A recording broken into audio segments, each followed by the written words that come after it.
సింపుల్గా ఉన్న ప్యాంట్ని అయితే పిల్లలకి ఉపయోగపడేలాగా పౌచ్ లాగా ఈ విధంగా అయితే మార్చేసానండి. ఎలా మార్చాను అనేది వీడియోని చూసేయండి. Welcome back to our channel Vallabha designs. Hi friends, అందరూ ఎలా ఉన్నారు? బాగున్నారా? నేనైతే చాలా బాగున్నాను. మీరందరూ కూడా బాగుండాలని కోరుకుంటున్నాను. షెల్ఫ్లు అవి సర్దుతుంటే పిల్లలవి, అందులో మా బాబువి చిన్నప్పుడు ప్యాంట్ అయితే కనిపించిందండి. మరి దానికి ఉన్నటువంటి నడుం పాటు కిస్తా పాటు రెండు కట్ చేసేసి ఈ విధంగా ఒక షేప్కి అయితే తెచ్చుకున్నాక వీడియో కూడా తీసుకుంటే బాగుంటుంది కదా అనిపించి తీసానండి. అందువల్ల నేను ప్యాంటును చూపించట్లేదు కానీ ఫ్యాబ్రిక్గా చూపిస్తున్నాను. పొడవు వచ్చేసరికి 13 ఇంచులు అయితే ఉందండి. వెడల్పు వచ్చేసరికి 10 ఇంచులకైతే ఈ క్లాత్ అనేది ఉంది. లైనింగ్ కింద కూడా నేను సేమ్ ఫ్యాబ్రిక్నే యూస్ చేస్తున్నాను. ఎందుకంటే రెండు కాళ్ళకి ఫ్యాబ్రిక్ అనేది వస్తుంది కదా, అందుకని కొంచెం క్లాత్ బాగానే ఉంది కదా అని చెప్పి లైనింగ్ కింద కూడా ఇదే వాడుతున్నాను. ఒకవేళ మీరు కుట్టుకునే పని అయితే మెయిన్ ఫ్యాబ్రిక్ ఒకటి, లైనింగ్ ఫ్యాబ్రిక్ ఒకటి అట్లా తీసుకోవచ్చు. సేమ్ ఫ్యాబ్రిక్ అయినా యూస్ చేసుకోవచ్చు. ఇప్పుడైతే ఒక ఫ్యాబ్రిక్ అంటే 2 పీసెస్లో ఒక పీస్ని అయితే తీసుకుని దాని రైట్ సైడ్ని అయితే పెట్టుకున్నానండి. రైట్ సైడ్ని పెట్టుకున్నాక జిప్పుని ఉల్టా సైడ్ అంటే రాంగ్ సైడ్న జిప్పుని పెట్టుకున్నాను. మెయిన్ ఫ్యాబ్రిక్ ఏదైతే ఉందో దాని రైట్ సైడ్ మీద జిప్పుని తిరగదిప్పి పెట్టుకున్నానండి. అలానే లైనింగ్ కింద ఇంకొక క్లాత్ని అయితే వాడుతున్నాను కదా, ఇది జిప్పు మీద పెట్టేసేసుకుంటున్నాను. ఈ విధంగా కరెక్ట్గా జిప్ అనేది అటు ఇటు ఏమీ ఎక్కువ తక్కువ లేకోకుండా నీట్గా చూసుకుని ఈ విధంగా అయితే స్టిచ్ వేసుకున్నానండి. డబుల్ స్టిచ్ వేసుకున్నట్లయితే కొంచెం గట్టిగా కూడా ఉంటుంది. ఇలా వేసుకున్నాక మనం వేసినటువంటి కుట్టు ఏదైతే ఉందో అది లోపలికి వెళ్ళిపోతుందండి. ఈ విధంగా మనం మార్చుకున్నట్లయితే ఇదిగో చూస్తున్నారు కదా, ఈ విధంగా టర్న్ చేసుకున్నామంటే మనం కుట్టిన కుట్టు అనేది మధ్యలోకి వెళ్ళిపోతుంది. కుట్టు అనేది కానీ దారాలు పోగులు ఇలాంటివి ఎక్కడ కూడా కనబడకుండా లోపల కవర్ అయిపోతుందండి. దీని మీద కనుక మనం ఇంకొకసారి టాప్ స్టిచ్ అనేది వేసుకున్నామంటే స్ట్రాంగ్గా కూడా ఉంటుంది. నేనైతే టాప్ స్టిచ్ అనేది వేసుకుంటున్నానండి. వేసుకున్నాక లుక్ అనేది ఈ విధంగా ఉంది. ఒకవైపున జిప్పుకి ఒకవైపు అయితే మనం స్టిచ్ చేసేసాం, మరి రెండో వైపున స్టిచ్ చేయాలి కదా, అందుకోసమని ఏం చేశానంటే డైరెక్ట్గా మనం అటువైపు జిప్పుకి తిరగదిప్పి మనం క్లాత్ని పెట్టి కుట్టుకోవచ్చు. కాకపోతే ఏంటంటే కుట్టిన కుట్టు అనేది కనిపిస్తుంది. ఇది నార్మల్ జిప్పు కదండి, అందువల్ల కనిపిస్తుంది. కనిపించకుండా ఉండాలి అంటే ఉన్న క్లాతులు 2 ఉన్నాయి కదండి, దాన్ని ఏం చేస్తారంటే జిప్పుకి ఒకవైపున వీడియోలో చూపిస్తున్నాను చూడండి, ఇలా 2 పార్ట్స్గా పెట్టుకోవాలి. ఒక పార్ట్కి వచ్చేసరికి జిప్పుకి ఒకవైపు పెట్టాను, ఇంకొక పార్ట్కి అటువైపుకి తిప్పుకుని పైన జిప్పుకి ఉండేటట్లుగా పెట్టుకున్నానండి. ఆల్రెడీ ముందు కుట్టిన కుట్టు అనేది లోపలికి వెళ్ళిపోయిద్ది. కొంచెం కన్ఫ్యూజ్గా ఉంటుంది నేను చెప్పటం, కానీ వీడియోలో క్లియర్గా మీకు చూపించలేకపోవచ్చు. కొంచెం మీరు స్లో మోషన్లో పెట్టుకుంటే మీకు అర్థమైపోతుందండి. ఈ విధంగా పెట్టుకుని దాన్ని కూడా డబుల్ స్టిచ్ అయితే వేసుకున్నానండి. ఇప్పుడు చూపిస్తున్నాను చూడండి, ఈ విధంగా 2 పాకెట్స్ లాగా వస్తుందండి. ఇలా వచ్చిన తర్వాత మనం ఇప్పుడైతే కుట్టుకున్నాం కదా, ఆ కుట్టు అనేది లోపలికి పోవాలి అంటే ఒక సైడ్కి వీడియోలో చూపిస్తున్నాను చూడండి, ఒక సైడ్కి మాత్రమే అక్కడ జిప్ ఓపెన్ చేసేసి దాన్ని మనం టర్న్ చేసుకున్నాము అంటే జిప్ ఓపెన్గా ఉంటుంది కాబట్టి మనకి ఈజీగానే టర్న్ అవుట్ అయిపోతుందండి. ఈ విధంగా టర్న్ చేసేసుకోవాలి.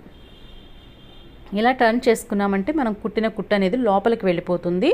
జిప్ అనేది ఓపెన్ చేసుకుంటే ఈజీగా మనం తీసేసుకోవచ్చండి. చూస్తున్నారు కదా, ఈ విధంగా మనం వెనక్కి అయితే క్లాత్ని తిప్పేసుకోవాలి ఒక సైడ్ నుంచి. చూస్తున్నారు కదా, కుట్టు అనేది లోపలికి వెళ్ళిపోయింది.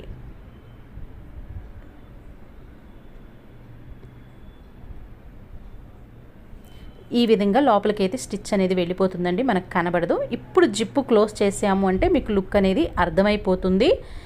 మీకు అర్థం కాకపోతే మరొక్కసారి వీడియోని చూడండి, ఈజీగానే ఉంటుందండి. కాకపోతే కొంచెం రివర్స్ చేసుకునేటప్పుడు ఇలా ఇబ్బందిగా ఉంటుంది అంతేను. ఇలా అయిపోయిన తర్వాత జిప్పును వేసేసేయండి. ఇలా ఎందుకు తిప్పామంటే మనం కుట్టిన కుట్టు అనేది లోపలికి వెళ్ళటానికి తిప్పేసామండి. ఇప్పుడు మనకి కరెక్ట్గా పౌచ్ ప్రిపేర్ చేసుకోవటానికి జిప్ ఓపెన్ చేసేసాం కదా, ఇప్పుడు క్లోజ్ చేసేసి మరొక్కసారి రివర్స్ చేసుకున్నామంటే కరెక్ట్ షేప్లో ఈ విధంగా వస్తుందండి. ఈ విధంగా వచ్చిన తర్వాత మరొకసారి దీన్ని టర్న్ చేసేసేయండి. అంటే సైడ్స్ని కూడా మనం కుట్టుకోవాలి కదా, అందువలన ఒక్కసారి మళ్ళీ దీన్ని టర్న్ చేసేసుకుని సైడ్స్ని ఒక కుట్టు వేసుకోవాలి కదండి, అందువలన టర్న్ చేసుకోమంటున్నాను. ఎన్నిసార్లు తిరగదిప్పి కొంచెం కన్ఫ్యూజ్గా అనిపించవచ్చు, కొంచెం కేర్గా మీరు చూసుకుని అర్థం చేసుకోగలిగితే ఈజీ ఏనండి.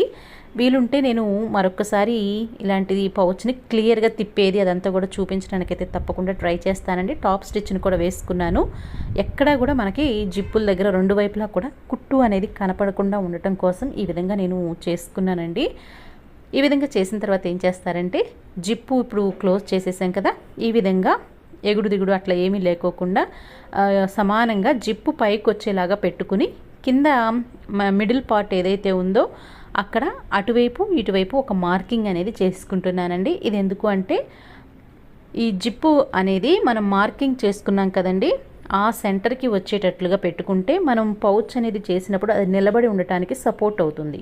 వీడియోలో చూపిస్తున్నాను చూడండి, ఈ విధంగా జిప్పు అనేది మధ్యలోకి రావాలి, తిరగదిప్పి ఉండాలండి. ఈ విధంగా ఇలా ఉన్న తర్వాత మనకి 4 కార్నర్స్ ఉన్నాయి కదా, 4 కార్నర్స్కి ఏం చేస్తున్నానంటే 1.5 ఇంచుల చొప్పున పొడవు కానీ వెడల్పు కానీ ఒక బాక్స్ షేప్లో అయితే డ్రా చేసుకుంటున్నానండి. ఈ విధంగా 4 సైడ్స్ని కూడా డ్రా చేసుకోవాలి. డ్రా చేసుకున్నాక మనం ఆ డ్రా చేసుకున్న ఆ బాక్స్ ఏదైతే ఉందో దాని లోపల పార్ట్ని కట్ చేసేసుకోవాలండి. కట్ చేసుకున్నట్లయితే మనకి షేప్ అనేది ఇదిగో ఈ విధంగా వస్తుంది. ఇప్పుడైతే ఈ జిప్పు అనేది పైన కనిపిస్తుంది, వేలు పెట్టి చూపిస్తున్నాను చూడండి, ఈ పార్ట్ని ఆ సైడు ఈ సైడు డబుల్ స్టిచ్ అయితే వేసేసుకోవాలి. వేసుకున్నాక మనం కట్ చేసుకునేటప్పుడు కింద మధ్యలోకి ఒక మార్కింగ్ అనేది వేసుకున్నాం కదా 1.5 ఇంచులకి వెడల్పు పొడవుకి, దాన్ని మధ్యలోకి పెట్టేసేసి స్టిచ్ వేసేసుకోవటమేనండి. 4 సైడ్స్ని కూడా కట్ చేసుకున్న పార్ట్ ఏదైతే ఉందో ఈ విధంగా వీడియోలో చూపిస్తున్నాను చూడండి, ఇలా మనం జిప్పుల దగ్గర అటు సైడు ఇటు సైడు కుట్టాం కదా, ఆ కుట్టిన దానికి ఈ కట్ చేసిన సెంటర్ పాయింట్ని అటాచ్ చేస్తూ ఒక స్టిచ్ అనేది వేసేసుకోండి. వేసుకుని ఇలా 4 సైడ్స్న కూడా స్టిచ్ అనేది వేసేసేసుకుంటే బాగుంటుందండి. నేను దారాలు అవి ఊడిపోకుండా ఉండటం కోసం అని చెప్పి కొంచెం క్లాత్ని కూడా పెట్టేసేసి దీనికి అటాచ్ చేశాను. అలా చేసినందువల్ల చూడడానికి నీట్గానే ఉంటుంది, పీసులు కూడా ఊడిపోకుండా ఉంటాయండి.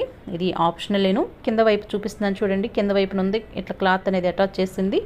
ఆ విధంగా చేసుకున్నాక ఎక్స్ట్రా జిప్పు ఏదైతే ఉందో దాన్ని అయితే నేను కట్ చేసేసుకుంటున్నానండి. జిప్ అనేది కొంచెం నీట్గా ఉంటుంది, గుచ్చుకోకుండా ఉండటం కోసమని ఆ జిప్పులకి అటువైపు ఇటువైపు కూడా క్లాత్ అనేది పెట్టేసేసి ఈ విధంగా అయితే నేను కుట్టుకున్నానండి. దీన్ని కనుక మనం టర్న్ చేసుకున్నాము అంటే మనకి పౌచ్ అనేది రెడీ అయిపోయినట్లేనండి.